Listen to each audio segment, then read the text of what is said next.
Olá, amigos do GPEC, Grêmio Espírita, Perseverança, Caridade. O meu nome é Vanderlei, sou trabalhador desta casa. Mais uma vez estamos aqui para darmos prosseguimento ao estudo sequenciado do Evangelho segundo o Espiritismo. Hoje nós iremos nos debruçar no capítulo 16, Não se pode servir a Deus e a Mamon. Instruções dos Espíritos à verdadeira propriedade. Mas antes de iniciar a leitura e os comentários propriamente dito, gostaria de convidá-los a elevar o nosso pensamento a Deus, para que a gente possa agradecer por essa oportunidade de estarmos aqui nesta tarde, buscando compreender mais esse ensinamento trazido pelo nosso mestre e amigo Jesus. Obrigado, Senhor, por nos possibilitar esse pão que alimenta o nosso espírito, que nos dá o consolo e os esclarecimentos necessários para que possamos vivenciar as experiências da vida corpórea. Obrigado pela assistência dos nossos benfeitores amigos que se encontram aqui conosco, que possamos abrir os nossos canais intuitivos, abrir as nossas percepções para compreender a luminosidade desses ensinamentos. Que esses ensinamentos possam se refletir nas nossas ações durante as nossas convivências diárias com aqueles que partilhamos a nossa trajetória evolutiva. E por esse motivo vos pedimos humildemente para que isso nos permita iniciar a nossa tarefa de hoje, que assim seja. Então vamos lá, meus amigos? Instruções dos Espíritos. A verdadeira propriedade. O homem só possui em plena propriedade aquilo que lhe é dado levar deste mundo. Do que encontra ao chegar e deixa ao partir, goza ele enquanto aqui permanece. Forçado, porém, que é abandonar tudo isso, não tem das suas riquezas a posse real, mas simplesmente o usufruto. Que é então o que ele possui? Nada do que é de uso do corpo, tudo o que é de uso da alma. A inteligência, os conhecimentos, as qualidades morais. Isso o que ele traz e leva consigo, o que ninguém lhe pode arrebatar, o que lhe será de muito mais utilidade no outro mundo do que neste. Depende dele se ser mais rico ao partir do que ao chegar, visto como do que tiver adquirido neste mundo, em bem, resultará sua posição futura. Quando alguém vai a um país distante, constitui a sua bagagem de objetos utilizáveis neste país. Não se preocupa com os que ali lhe seriam inúteis. Procederei do mesmo modo com relação à vida futura. Aprovisionai-vos de tudo o que de lá vos possais servir. Ao viajante que chega a um albergue, bom alojamento é dado, se o pode pagar. A outro, de parcos recursos, toca o menos agradável. Quanto ao que nada tenha de seu, vai dormir numa enxerga.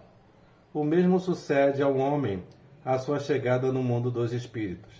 Depende dos seus haveres o lugar para onde vá. Não será, todavia, com o seu ouro que ele o pagará. Ninguém lhe perguntará: quantos tinhas na terra? Que posição ocupavas? Eras príncipe ou operário? Perguntar-lhe-ão: que trazes contigo? Não se lhe avaliarão os bens, nem os títulos, mas a soma das virtudes que possua. Ora, sob este aspecto, pode o operário ser mais rico do que o príncipe. Em vão alegará que antes de partir da terra pagou a peso de ouro a sua entrada no outro mundo. Responder-lhe-ão: os lugares aqui não se compram, conquistam-se por meio da prática do bem. Com a moeda terrestre has podido comprar campos, casas, palácios. Aqui tudo se paga com as qualidades da alma. És rico destas qualidades? Sê bem-vindo e vai para um dos lugares da primeira categoria, onde te esperam todas as venturas. És pobre delas? Vai para um dos da última, onde será tratado de acordo com os seus haveres. Pascal, Genebra, 1860. Os bens da terra pertencem a Deus, que os distribui a seu grado, não sendo o homem senão o usufrutuário, o administrador mais ou menos íntegro e inteligente desses bens. Tanto eles não constituem propriedade individual do homem, que Deus frequentemente anula todas as previsões e a riqueza foge àquele que se julga com os melhores títulos para possuí-la. Direis, porventura, que isso se compreende no tocante aos bens hereditários, porém não relativamente aos que são adquiridos pelo trabalho.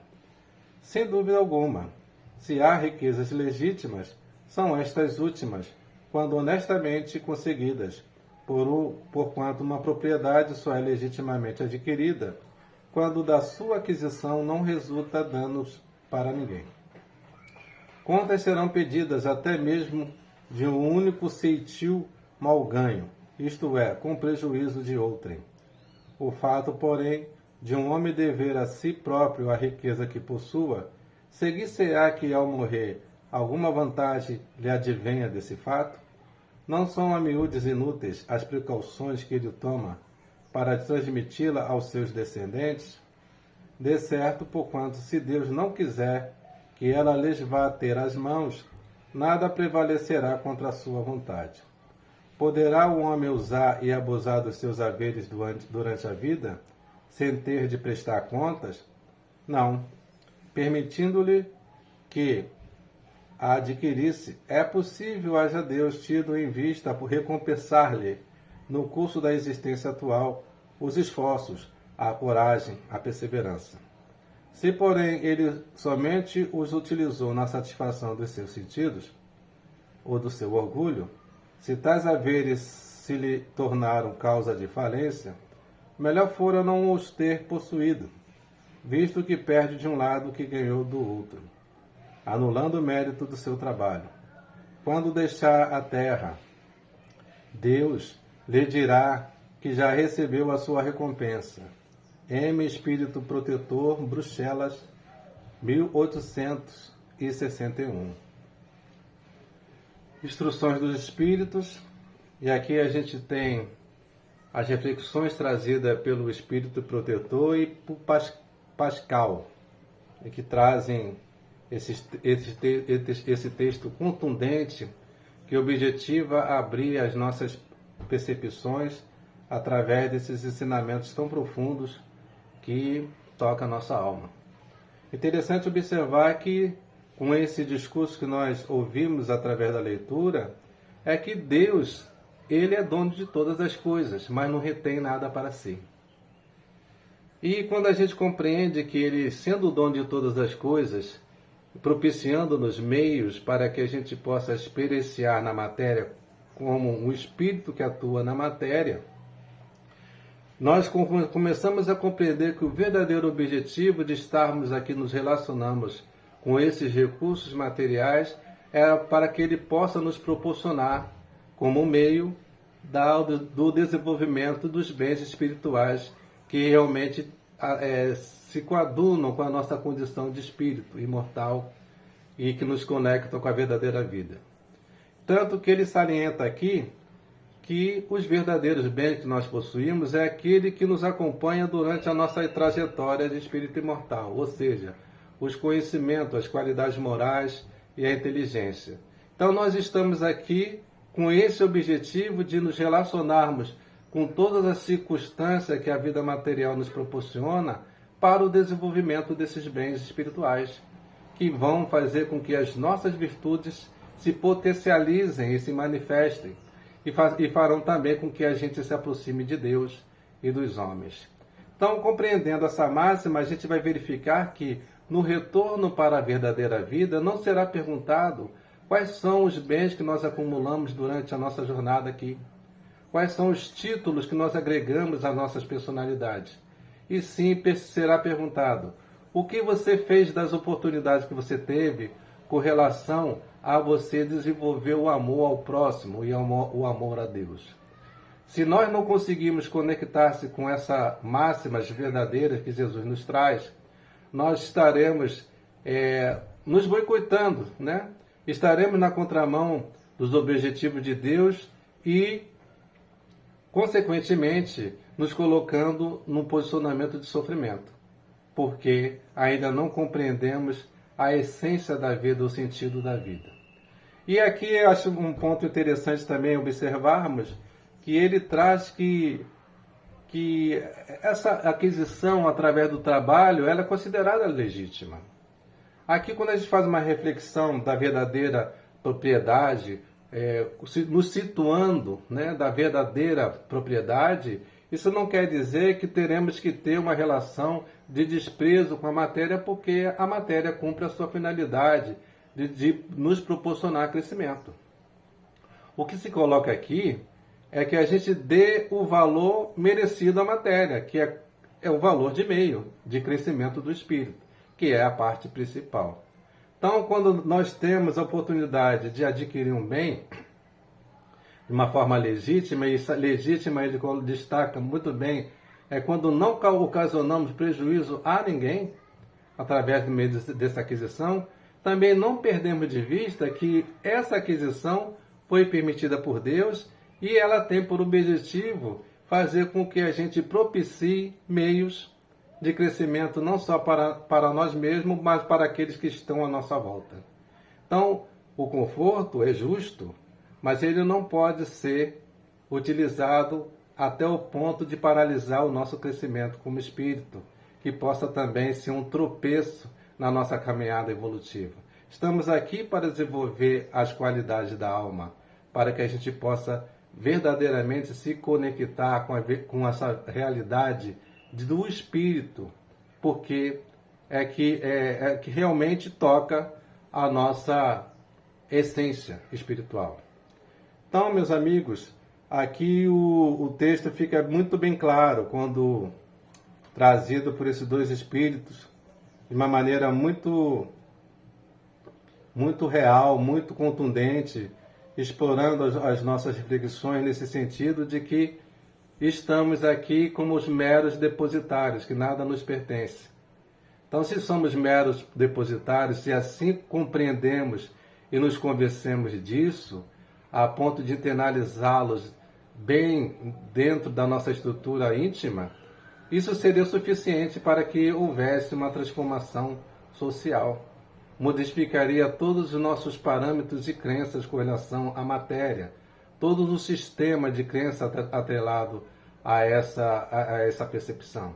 Nós teríamos uma compreensão de que eu tenho que fazer o melhor dentro da vontade de Deus, porque Deus é o dono de tudo e Deus quer o bem de todos e nos propicia meios para o crescimento e para o aprendizado.